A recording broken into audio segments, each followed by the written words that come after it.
Hello everyone. In today's lecture, we are going to see one interesting topic which is GPS forensic and analysis. इसके पहले वाले videos में हम लोगों ने मोबाइल फोरेंसिक एंड एनालिसिस क्या होता है ये देखा था। जीपीएस एक टेक्नोलॉजी है जो मोबाइल फोन के साथ कार में या फिर अनदर व्हीकल्स में यूज किया जाता है। जीपीएस का बेसिक यूज क्या है ये तो आपको पता ही रहेगा।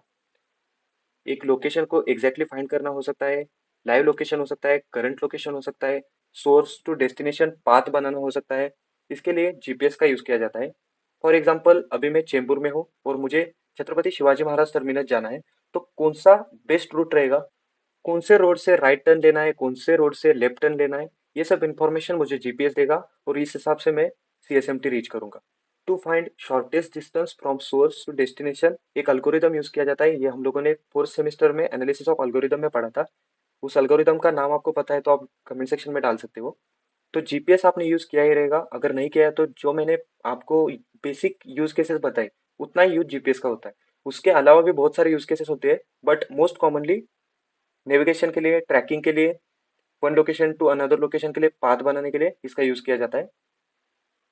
सो GPS stands for global positioning system, is a global radio navigation system. GPS को 1978 में अमेरिकन आर्मी ने बनाया था, तब उसका नाम नेवस्टार था। 1996 में इसे पब्लिकली अवेलेबल कर दिया गया, तब उसका नाम जीपीएस हुआ। GPS stands for global positioning system. तो जीपीएस के two most well known use cases है। First is GPS tracking. GPS tracking मतलब एग्जांपल समझो, मैं अभी इंडिया गेट के पास खड़ा हूँ और मैंने डाला कि वानखेड़े स्टेडियम, तो वानखेड़े स्टेडियम का एक एग्जैक्ट लोकेशन आएगा तो उसे जीपीएस ट्रैकिंग बोला जाता है। वहां पे आएगा यहाँ पे वानखेड़े स्टेडियम है और मैं इंडिया गेट के पास यहाँ पे रहूंगा, तो ये ट्रैकिंग हुआ, जीपीएस ट्रैकिंग इसे बोलते हैं।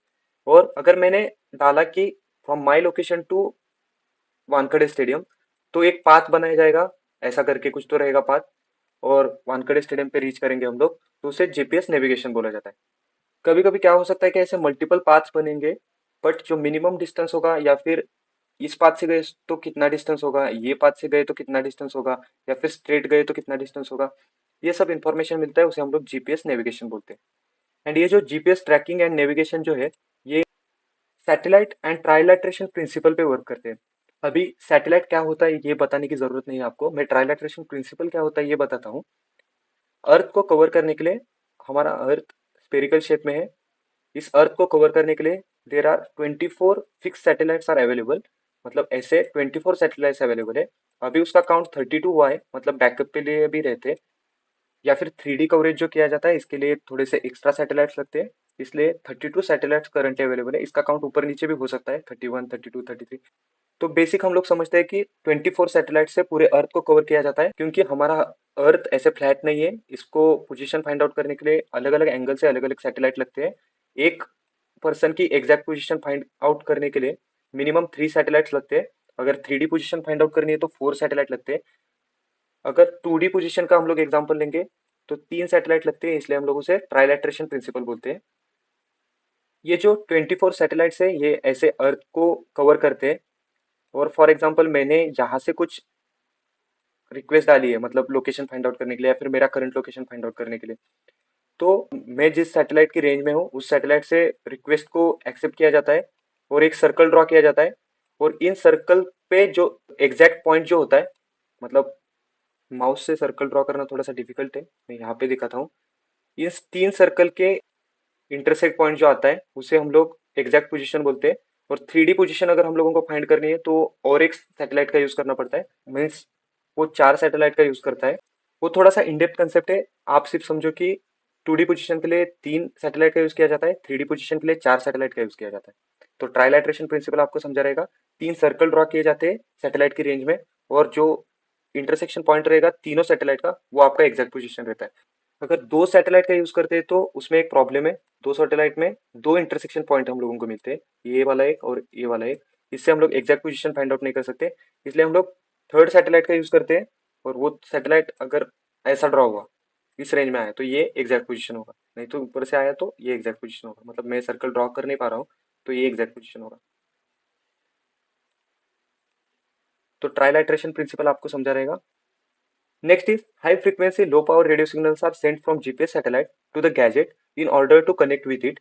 मतलब आपके डिवाइस ने यहाँ से रिक्वेस्ट भेजा है, वो सैटेलाइट के पास सेंड की जाती है और सैटेलाइट के थ्रू आपके पास रिटर्न सिग्नल भेजा जाता है।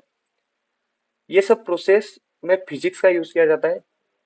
लाइट कितने स्पीड से ट्रेवल करता है, डिस्टेंस आपसे सैटेलाइट का कितना है, टाइम कितना लगा, इसका सब यूज करके एग्जैक्ट लोकेशन फाइंड आउट किया जाता है। इसमें मोस्ट इंपॉर्टेंट थिंग है क्लॉक सिंक्रोनाइजेशन। आपके मोबाइल का क्लॉक एग्जैक्ट टाइम पे सेट होना चाहिए। सैटेलाइट पे आपका रिक्वेस्ट जाएगा, उसे हम लोग T1 टाइम बोल सकते हैं। सैटेलाइट से आपको रिस्पॉन्स आएगा, उसको हम लोग T2 टाइम बोल सकते हैं। T2 - T1 करेंगे तो हम लोगों को कितना टाइम लगा है ये समझेगा। और हम लोगों को पता है कि distance is equal to speed into time. Light के स्पीड को टाइम के साथ मल्टीप्लाई किया जाएगा और उससे डिस्टेंस फाइंड आउट किया जाएगा। तो इससे device can precisely determine how far away it is from the satellite by the measuring the signal travel time. मतलब ये थोड़ा सा फिजिक्स का कंसेप्ट है, बेसिक सा इंफॉर्मेशन अगर आपके पास रहेगा तो मोर देन इनफ है। तो अभी आप बोलोगे कि सर जीपीएस का यूज तो बहुत अच्छा है, मतलब हम लोग बहुत अच्छे से इसको यूज करते हैं, इजीली हम लोग एक लोकेशन से दूसरे लोकेशन तक पहुंचते हैं। तो इसमें फॉरेंसिक क्या परफॉर्म करना है, इससे डिजिटल फॉरेंसिक इन्वेस्टिगेटर को क्या फायदा है? तो नाउडेज क्या हो रहा है कि जीपीएस का यूज मोस्ट कॉमनली लोग करते हैं। कार में हो सकता है, मोबाइल फोन्स में हो सकता है। तो इसको हम लोग ऐसा बोल सकते हैं कि क्राइम सीन में एज ए विटनेस डिवाइस हम लोग कंसीडर करते हैं, क्योंकि it automatically capture logs positional data during the crime. अगर कोई क्राइम सीन पे किसी का जीपीएस ऑन है या फिर किसी का लोकेशन से सैटेलाइट को सिग्नल जा रहा है, तो हम लोग उसका एग्जैक्ट लोकेशन फाइंड आउट कर सकते हैं, क्राइम सीन का लोकेशन फाइंड आउट कर सकते हैं। तो मोस्ट कॉमनली जीपीएस टेक्नोलॉजी का यूज क्राइम सीन सॉल्व करने के लिए यूज किया जाता है। अगर ऐसे डिवाइसेस पे, विटनेस डिवाइसेस पे हम लोग एग्जैक्ट इन्वेस्टिगेशन परफॉर्म करते और कोर्ट के सामने एविडेंसेस पेश करते, तो इसको कोर्ट कंसिडर करता है। मोस्ट ऑफ द केसेस में जीपीएस डिवाइसेस से एविडेंसेस हम लोगों को इजीली मिलते हैं, या फिर मेन कंपोनेंट हम लोग बोल सकते हैं। तो ये जो जीपीएस डिवाइसेस होते हैं can produce significant evidences in both civil and criminal cases. Civil cases में भी जीपीएस डिवाइसेस को कंसिडर किया जा सकता है, क्रिमिनल केसेस में भी कंसिडर किया जा सकता है। और आपको तो पता है कि कार्स में, प्लेन्स में, शिप्स में, मोबाइल फोन्स में जीपीएस यूज किया जाता है। तो जीपीएस से क्राइम सीन का एग्जैक्ट लोकेशन फाइंड आउट करना इजी हो जाता है। और इसका बेस्ट एग्जांपल है गूगल मैप्स। हर डिवाइस में प्री इंस्टॉल्ड एप्लीकेशन आता है गूगल मैप। आप गूगल मैप का एप्लीकेशन या फिर इंटरफेस यूज करके जो सर्विसेज जीपीएस प्रोवाइड करता है, ट्रैकिंग का हो सकता है, नेविगेशन का, इनको यूज कर सकते हो। और ये जो डिस्प्ले दिया है, ये कारपोर्टर का डिस्प्ले है। कार में जो आपके डिस्प्ले होता है, ये डिस्प्ले है। इसको आप इंटरनेट के साथ कनेक्ट करोगे और एक लोकेशन का नाम बताओगे, मतलब आपका कार है वो जीपीएस रिसीवर है, वो सैटेलाइट को सिग्नल भेजेगा।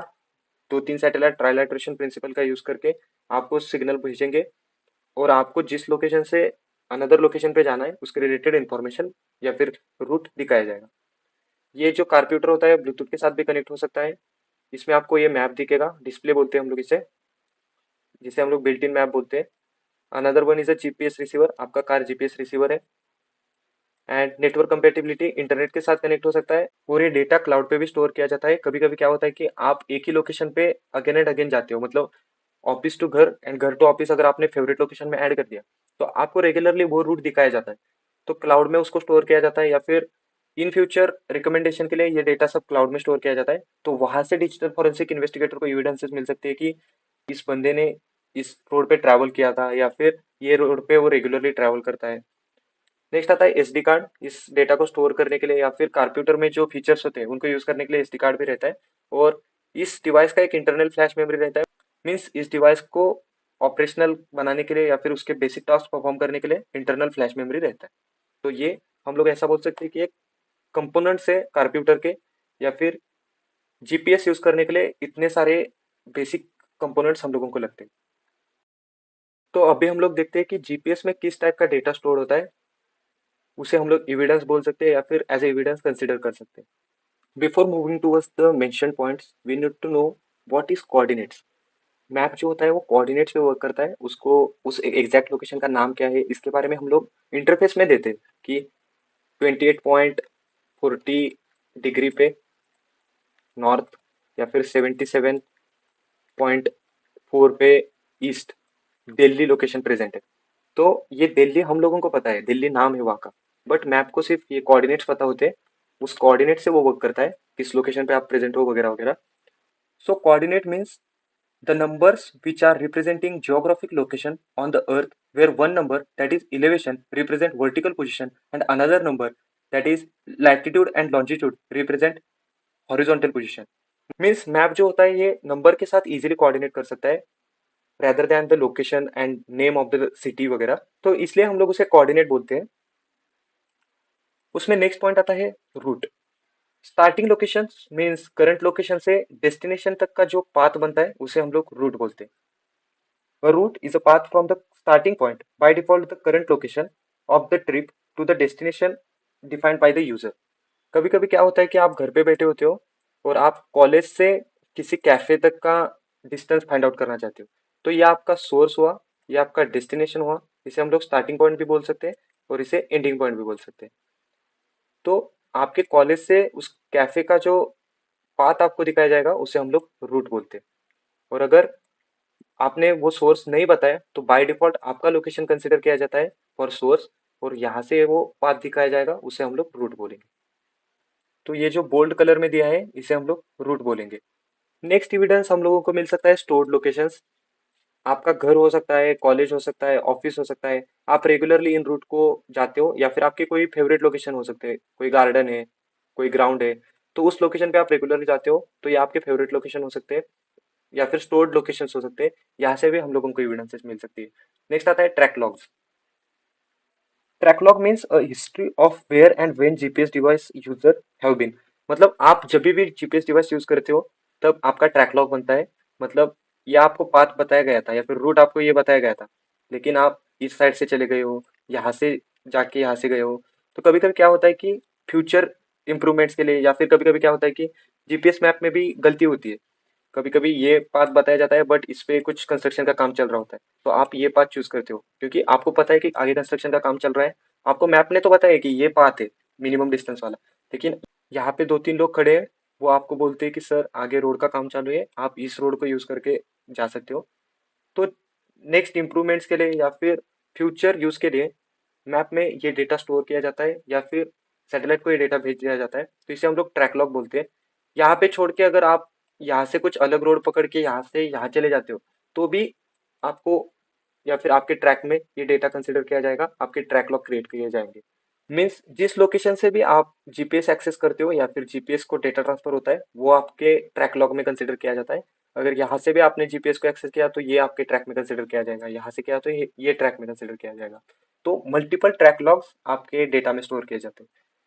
तो एज एविडेंस हम लोग इसे भी कंसिडर कर सकते हैं क्योंकि आपको पता है कि मोबाइल डिवाइस जहाँ पे चला गया है कुछ तो रीजन होगा, इसलिए वो पर्सन वहां पे चला गया रहेगा या फिर कार लेके चला गया रहेगा, मोबाइल डिवाइस को लेके चला गया रहेगा। तो as a digital forensic investigator हम लोगों को क्राइम सीन के साथ उसको लिंक करना पड़ता है। नेक्स्ट पॉइंट आता है track points. Track logs and track point मैंने आपको ऑलरेडी एक्सप्लेन किया है। जो ट्रैक, इसे हम लोग ट्रैक बोलेंगे अगर ये पाथ छोड़ के पर्सन ये पाथ से चला गया तो इसे हम लोग ट्रैक लॉग बोलते हैं।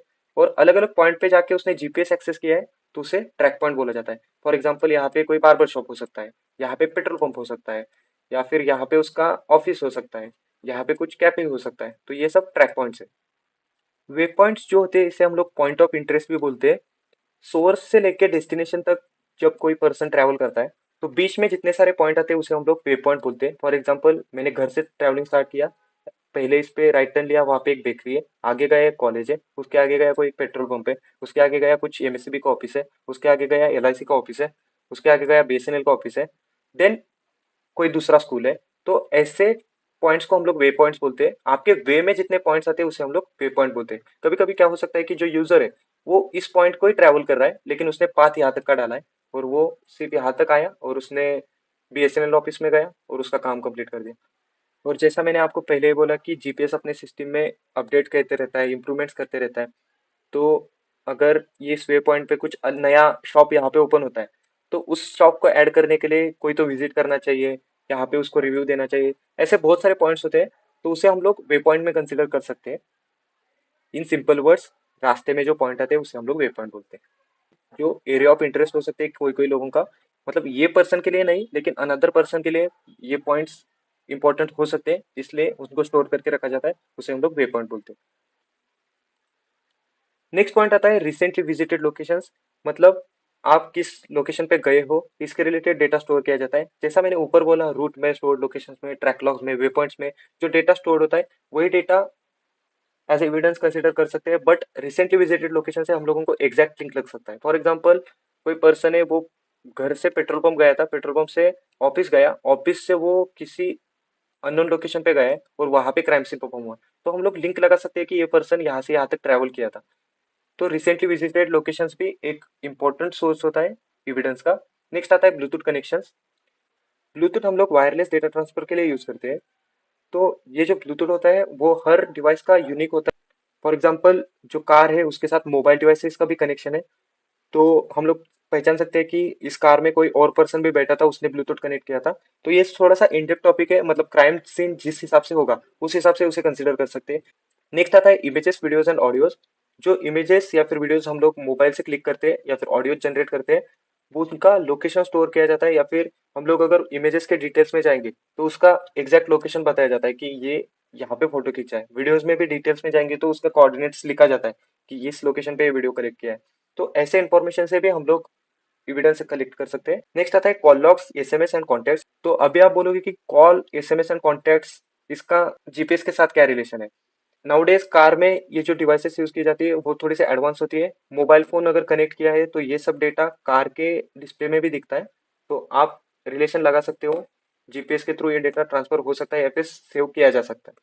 क्योंकि जीपीएस डिवाइसेज जो होती है उसमें फ्लैश मेमोरी भी रहता है, एसडी कार्ड भी रहता है, क्लाउड पे भी डेटा स्टोर होता है। तो इतना सारा इंफॉर्मेशन हम लोगों को इजीली मिल सकता है। इसमें नेक्स्ट पॉइंट आता है GPS exchange format. GPS exchange format एक light weight XML data format है जो जीपीएस डिवाइसेस में डेटा इंटरचेंज करने के लिए यूज किया जाता है। लाइक एप्लीकेशन हो सकता है या फिर वेब सर्विसेज हो सकता है, उसमें डेटा इंटरचेंज करने के लिए जीपीएस एक्सचेंज फॉर्मेट का यूज किया जाता है। मैप में हम लोग अलग अलग पॉइंट्स देखते हैं, सैटेलाइट के थ्रू हो सकता है या फिर 3D भी हो सकता है। इनको सब कंपाइल करके अलग अलग डिवाइसेस में यूज करने के लिए जो फॉर्मेट बनाया जाता है उसे हम लोग जीपीएस एक्सचेंज फॉर्मेट बोलते हैं। ये कॉम्प्लेक्स ऑब्जेक्ट्स को भी इजीली आपको ज्योग्राफिक नेचर में दिखाता है। And it is open format and can be used without the need to pay license fees. मतलब फ्रीली अवेलेबल है और ये डेटा ट्रांसफर करता है। वे पॉइंट्स हो सकता है, रूट हो सकता है, ट्रैक पॉइंट, ट्रैक लॉग्स जो हम लोगों ने पहले देखा था, इसके रिलेटेड डेटा मल्टीपल डिवाइसेस में या फिर मल्टीपल फॉर्मेट्स में ट्रांसफर कर सकता है। Next point is GPX files. ये जो जीपीएक्स एक्सचेंज फॉर्मेट का फाइल होता है या फिर जो डेटा होता है, ये जीपीएक्स फाइल्स में स्टोर किया जाता है। It is XML-based text file that stores geographic information like waypoint, track, and routes, allowing for easy to transfer of GPS data between devices and softwares. तो जीपीएस एक्सचेंज फाइल फॉर्मेट का जो file होता है उसे हम लोग GPX file बोलते हैं और उसे slash GPX slash archive folder में स्टोर किया जाता है। The latest one GPX folder is called as current GPX. मतलब करंट डेटा जो आप एक्सेस कर रहे हो उसे करंट जीपीएक्स नाम दिया जाता है, या फिर रिसेंट जो डेटा रहता है उसे करंट जीपीएक्स नाम दिया जाता है। It contains most recent tracks and carries favourite as well. मतलब इसमें फेवरेट डेटा को भी स्टोर करके रखा जाता है। फॉर एग्जाम्पल, होम है, आपका ऑफिस है या फिर स्कूल है, उसके डेटा को फेवरेट डेटा में स्टोर किया जाता है। और जो डेटा अर्काइव करके रखा है या फिर पुराना हुआ है उसे डायरेक्ट नंबर के साथ नाम दिया जाता है। 19.jpx, 38.jpx, 50.jpx ऐसा नाम हो सकता है। वो raw data slash GPX slash archive folder में सेव रहेगा। ये past information regarding the track, time is the most important thing to calculate the distance. Speed of light आपको पता है कॉमन होता है, कांस्टेंट होता है। आपके डिवाइस का करंट टाइम हम लोगों को ऑटोमेटिक पे सेट करना पड़ता है to access the GPS services. क्योंकि अगर आपके डिवाइस का टाइम पीछे है या फिर कुछ गलत टाइम है तो जीपीएस एक्सेस नहीं करने आता। आपको वहां पे रिक्वेस्ट आता है कि टाइम सेट करो या फिर ऑटोमेटिक क्लॉक पे सेट कर दो। इसकी वजह से इजीली कनेक्ट हो सकता है आपका डिवाइस जीपीएस के सैटेलाइट के साथ। तो इतना सारा इंफॉर्मेशन आपके सिलेबस में आपको दिया गया था। अगर इन डेप्थ में जाएंगे तो बहुत इंटरेस्टिंग चैप्टर है या फिर बहुत ज्यादा पॉइंट्स है इसमें। मतलब वे पॉइंट देखने जाएंगे तो उसमें भी अलग वीडियो बन सकता है, रूट देखेंगे तो उसमें अलग वीडियो बन सकता है। ऐसे इन डेप्थ पॉइंट है। आपके सिलेबस में बेसिक सा इंफॉर्मेशन दिया था, सेमेस्टर एग्जाम में क्वेश्चन पूछा जा सकता है। तब आपको जीपीएस क्या होता है, देन क्राइम सीन में उसका इन्वॉल्वमेंट कैसे होता है, जीपीएस का बेसिक स्ट्रक्चर मतलब कंपोनेंट्स क्या क्या है, GPS receiver, built in map, network compatibility, इसके रिलेटेड इन्फॉर्मेशन आप इसकी डायग्राम पे ड्रॉ कर सकते हो। एक सैटेलाइट दिखाओगे, देन डिस्प्ले दिखाओगे, इसके रिलेट मतलब सिग्नल ट्रांसफर दिखाओगे, एंड देन कुछ मैप दिखा सकते हो इस पे। और नेटवर्क के साथ कनेक्ट है मतलब यहाँ पे इंटरनेट का आइकॉन दिखा सकते हो। नेक्स्ट आप मेंशन करोगे रूट क्या होता है, कोऑर्डिनेट्स क्या होता है, stored location, track logs, track point, way point क्या होता है, रिसेंटली विजिटेड लोकेशंस क्या होता है, इसके बारे में information. And then file format क्या होता है, इतना इंफॉर्मेशन भी आप लिखते हो तो मोर देन इनफ है। 10 मार्क का क्वेश्चन आपके सेमेस्टर एग्जाम्स में मोस्ट कॉमनली पूछा जाता है। अगर कुछ डाउट है तो कमेंट सेक्शन में डाल सकते हो। That's it in this video, thank you.